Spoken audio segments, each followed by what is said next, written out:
The room was small. The light was blue.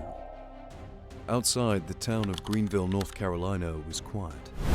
But inside, a teenager was at war with a ghost. That ghost was the YouTube algorithm.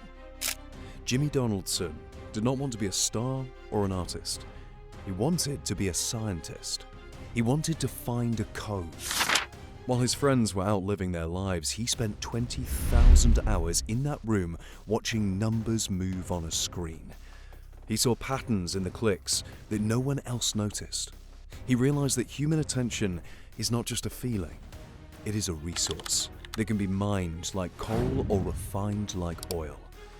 This is the story of how that teenager turned a bedroom hobby into a $5 billion machine. It is a study of hyper-obsession and a new kind of power. Jimmy Donaldson is officially the first self-made billionaire on YouTube. His empire is worth between $5 and $7 billion on paper, but the reality is a financial tightrope. His actual bank account balance is often negative. He even had to borrow money from his mother to cover personal costs like his own wedding.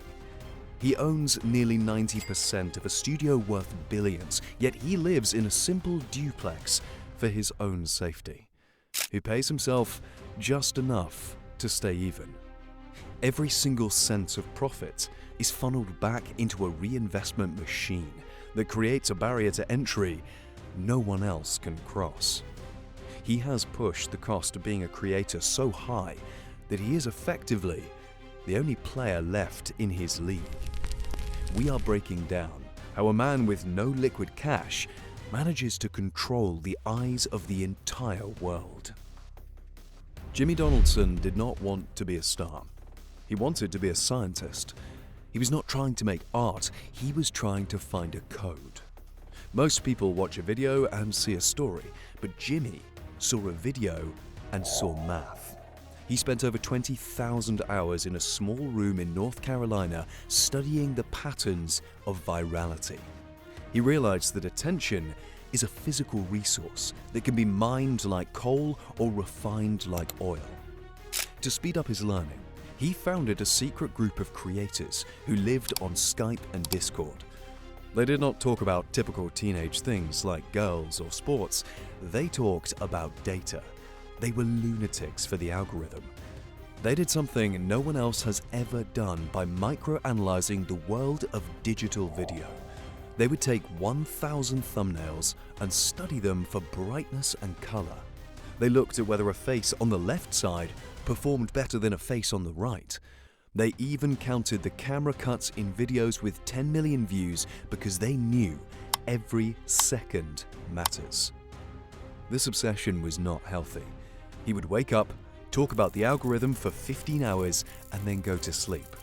He was training his brain to think like a computer so he could master the human mind. His first big breakthrough was an act of pure endurance in 2017. He counted to 100,000 on camera. It took 40 hours and was technically a boring video, but it hit a psychological trigger. It showed the world he was willing to suffer for their attention. It was the birth of a legend. Success on the internet usually follows a predictable pattern. The creator gets famous and immediately buys a big house or a fast car. Then they slow down. Jimmy Donaldson did the opposite. He took every dollar he made and put it back into the next video. He calls this reinvesting to the point of stupidity. It is a high-speed loop of money and attention. The pivot happened with his first big brand deal, when a company called Quid offered him $5,000. For a 19-year-old, that was a fortune. Instead of keeping it, he told the brand to double the money to $10,000. He spent 3 hours on the phone convincing them that $10,000 in a title would go viral. He gave every cent to a homeless person. He was right. The video got millions of views and proved a new law of the internet. If you do something massive with money, more money will follow. Today, his business model is a paradox. He runs the most successful channel on earth, but his videos often lose money. In 2024 alone, the media side of his business lost over $110 million. A single video can cost $4 million to make, while YouTube ads pay only a fraction of that cost. Jimmy is not worried, because he is buying market share. He is buying the most valuable thing in the world, the viewer's trust. He treats his videos like a giant billboard for his other brands. By spending $250 million a year on content, he has pushed the cost of being a top creator so high that he is effectively the only player in his league. Jimmy does not leave anything to chance. Every second of his video is engineered like a piece of high-tech machinery. He uses a system called retention architecture. He knows that human attention is like a leaky bucket. Every second, people are leaving, and his only job is to plug the holes. The data is brutal. On a normal video, 21 million people click away in the first minute. For most creators, this is just a fact of life. For the Beast team, it's a problem to be solved with science. They have a very simple rule. The thumbnail and the title are a promise. The first 10 seconds must fulfill that promise immediately. If the title says he spent 50 hours in ketchup, the first shot has to show him in a tub of ketchup. There are no intros, there is no music build-up, there is only something they call crazy progression. They cover 3 days of action in just 3 minutes. They keep the brain so busy that the viewer does not have time to look for the exit. They use quick cuts, loud colors, and high-stakes emotions to force the brain to stay locked in. But around the 3-minute mark, the brain gets tired. The novelty starts to wear off, and this is where most videos die. This is when Jimmy uses a re-engagement tactic. He brings in a crane or blows something up or gives away a car. It is a psychological reset that tells the video that the best is yet to come. He also uses A/B testing for everything he does. That means testing 2 different versions of the same thing to see which performs better. He built his own software called ViewStats to track which thumbnails work the best. He will change a thumbnail 50 times before he's happy. He even tests his own facial expressions to see what people click on. He's not guessing. He's listening to the data.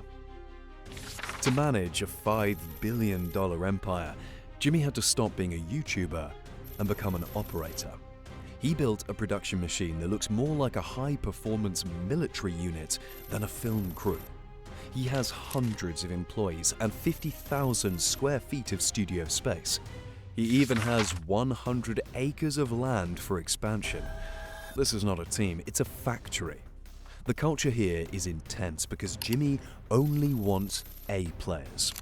He has a leaked handbook that tells staff that being average is not okay. A players are obsessive people who do not make excuses. C players are labeled as poison, and they are fired immediately with a severance package. Jimmy believes that 1 A player is worth 100 average workers. He tells his staff that the hours they work do not matter because only the views matter. He uses a system to kill delays called the bottleneck system. If an employee is waiting for someone else, they are required to look them in the eye and call them a bottleneck. They have to solve the problem together right then. He also uses the critical component system, where the most important parts of a video must be checked 10 times a day. Jimmy also looked at the globe and saw that only 10% of the world speaks English as their first language.